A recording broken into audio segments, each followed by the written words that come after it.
Gemini, this is your week ahead astrology forecast by Astrology Motivation. In these weekly videos, I review the major planetary aspects and transits, and I let you know how they're going to impact your natal sun. Got everything written down for you. All you have to do is kick back. The only thing you need to know to enjoy this video is your birth date. That's it. Everything else I will translate for you. We're going to start off really broad Gemini, and then we're going to focus that down into Gemini specific information, and then I'll break everything down into the 3 decans of Gemini to know exactly how your natal suns are being aspected or affected, and then that will let me know how your week is going to go. All of you will be different, I promise, and you will soon see. So let's start out with the big stuff. The stuff that basically the charts of the week and the global impact. There's not a lot. I mean, there's a lot of aspects, yeah, but there are always a lot of aspects. This is a peaceful week, and it's pretty optimistic until about the 10th, right? Until about the last couple of days of this week. It starts to shift to be a little bit more contentious, but even then, I don't see this week as the calm before the storm. I think that we have weathered a huge storm. We've gone through tremendous energy. It really started to break up after that full moon in Pisces. And now we're prime retrograde season where it's just begging us, please kick back, please receive, please allow, please go inward, please look at what you already have and reevaluate where you've missed the value of it. All of those things. And this is a perfect week to get it done because there's not a lot of contention in the air to deal with or distract us. Now, there are 2 planets that are direct, that are not in retrograde. And what are they? They are Venus and Mars. And Venus and Mars all week long are sextile to each other. And I do underline sex because when it's between those two and there's a sextile, sex is an optimal part of that word. It is very, very virile energy. It's very sexual. It's very sensual. Whether you're in a relationship or not, this shit is fun. Especially since Venus is also square to Jupiter, which makes us want to tap into our pleasure centers and maybe go a little bit overboard, overindulgent. That's okay. I'm not even going to judge. Maybe we need this. Maybe we need this release. We also have Venus trine to Chiron, which is actually healing. It's cathartic energy to help us reevaluate our own personal value and heal those places, learn from those challenges that have challenged how we feel about our own personal value, our own personal beauty, and be able to harmonize those things. And it's almost like we're learning from the past how to make better choices. So maybe this energy is a first push in our statement or claim to our own identity and our new way of enjoying ourselves and enjoying our lives. Now, Venus also represents finance, so this could be a nice step forward when it comes to financials. A little bit of help that I know a lot of us need, or at least some perspective or a little bit of optimism surrounding those subjects. We also have Mercury conjunct the Sun up through the 10th, I believe. So that's brilliant energy. And when I mean brilliant, as in bright, as in aha, oh my God.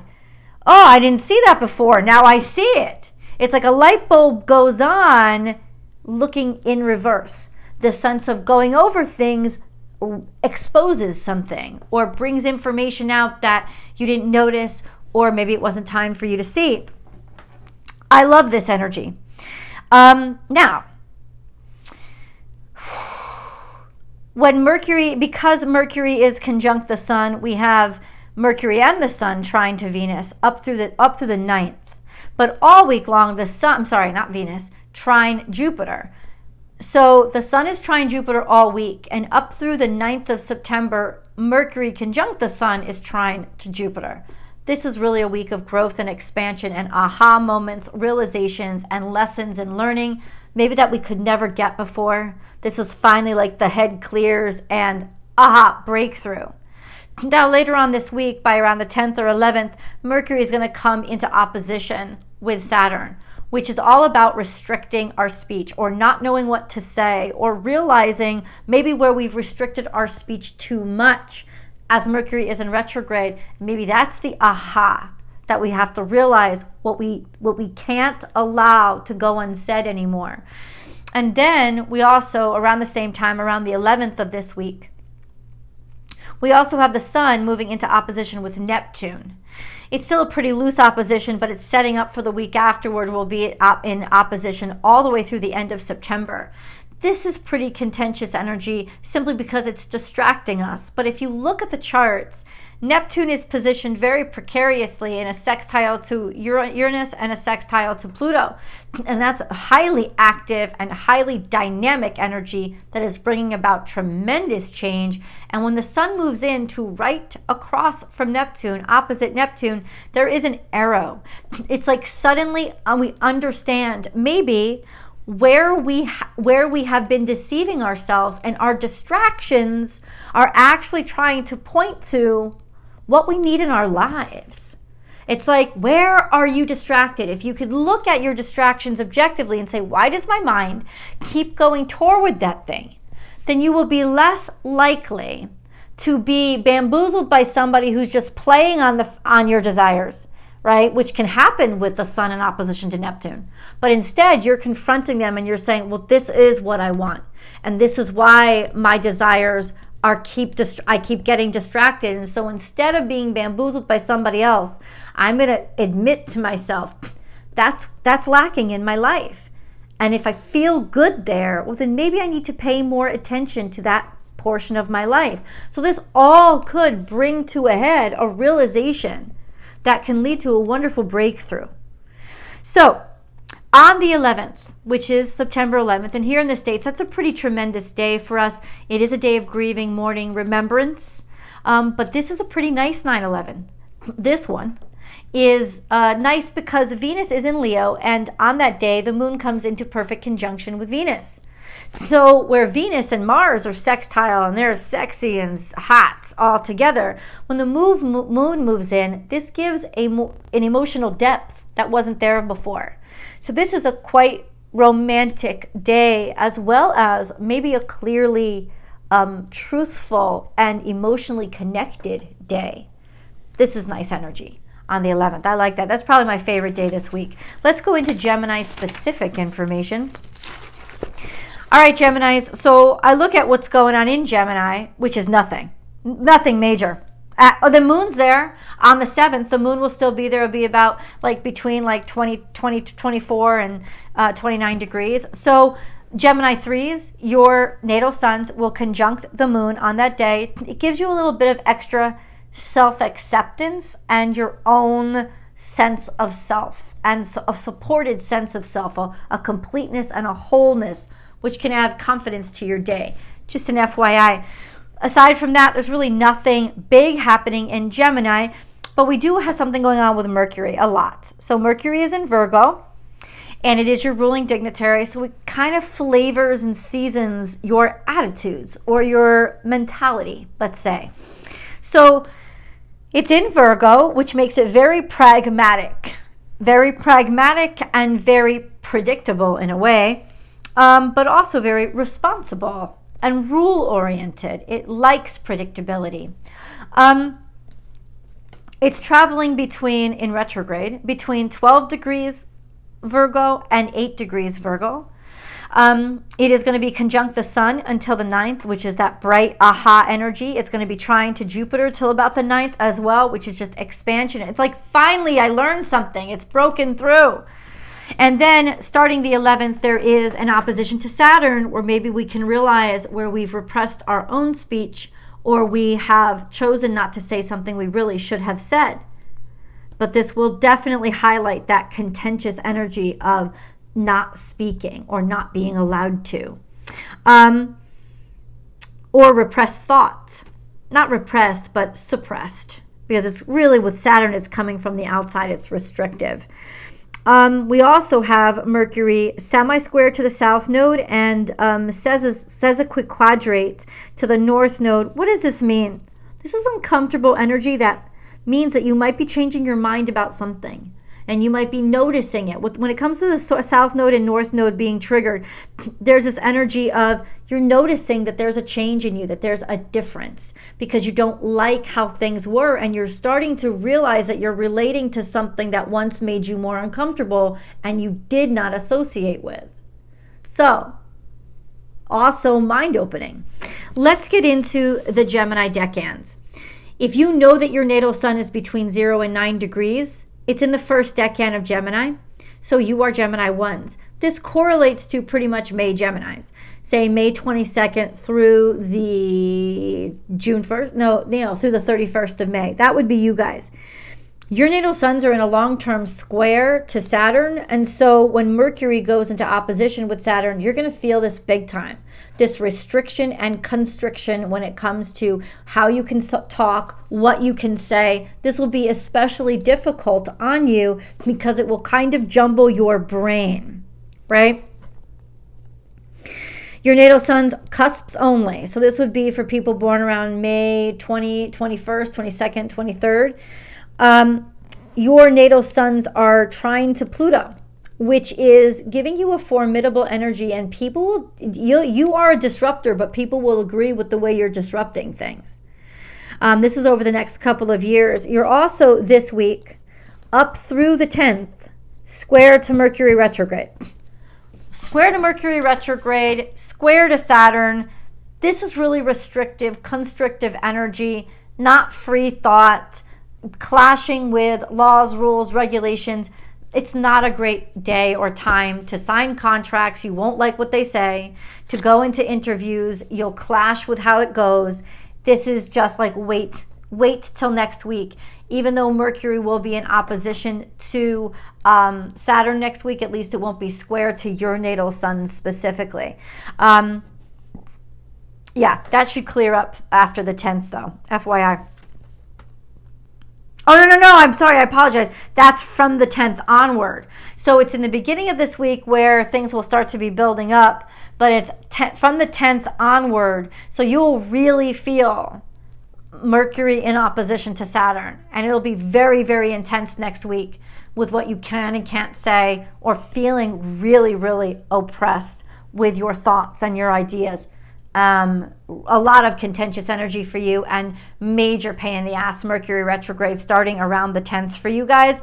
So this week it's kind of that energy is building, but it's really going to hit hard by the 10th or 11th with that opposition to Saturn forming, and with Mercury moving, retrograding back into the first decan of Virgo. Just an FYI. So it will intensify. If you got to get any important stuff done, it is not a good time in retrograde to do that anyway, but I would definitely do it, or try to get as much work done as you can, or as much conversations done as you can before the 10th. And then we have a trine to Mars, which is an easement and a grace when it comes to your motion or your productivity or your vitality.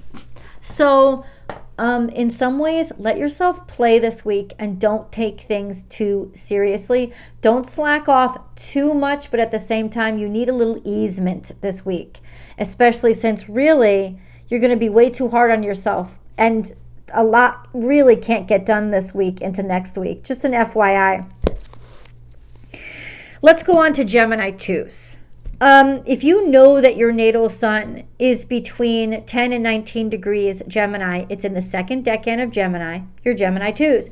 This correlates to Gemini birthdays between July 1st and the 11th. June 1st and the 11th. Your natal suns are sextile to Chiron. And this week they're also sextile to Venus. And Venus and Chiron are trying to each other. Guys, there's so much healing here. Financial healing, value healing, healing your self-worth, your sense of beauty. It is a beautiful time for attraction and to feel vital again in ways that you haven't felt valued in a while. This is actually very sensual energy because Venus is also sextile.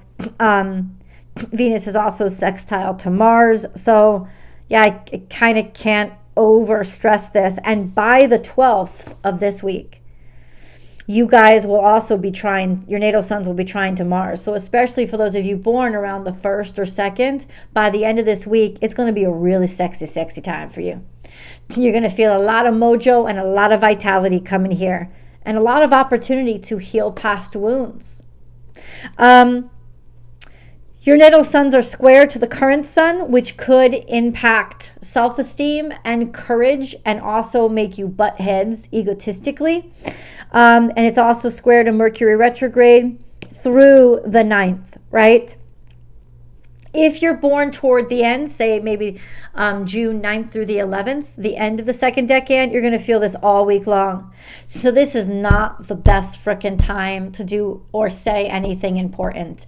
Really, definitely, you're gonna feel that Mercury retrograde a little bit more intensely, and you kind of just have to ride the wave. You got to ease up off it and have a great sense of humor. It's a great relief valve for all that craziness. But overall, I gotta say, with a trine to Mars and a square to Mercury, you guys are not going to be communicating with words, which is what you love to do. You are masters at words. This is not the week for words, Gemini. This is the week for demonstrations. This is the week for nonverbal communications. This is a week for body language. That's what it's a week for. Just an FYI. Now, always with consent, of course. We really don't want to mess that up during Mercury retrograde. Just an FYI. All right. So let's move on to Gemini. So Gemini 3s, if you know that your natal sun is between 20 and 29 degrees Gemini, you are Gemini 3s. This correlates to birthdays between the 12th and the 22nd of June, right up to that Cancerian cusp. Your natal suns on the 7th, we talked about this before, are conjunct the moon, and that really helps a lot. It just makes you feel whole and complete and a little bit wiser and more settled and understanding of your own emotions. All week long, your natal suns are semi-square to Venus, which can cause, it just means frustration. Something's spurring you. It's kicking you in the side when it comes to who or what you're attracted to. I don't know if it's good or bad, but you're going to feel it.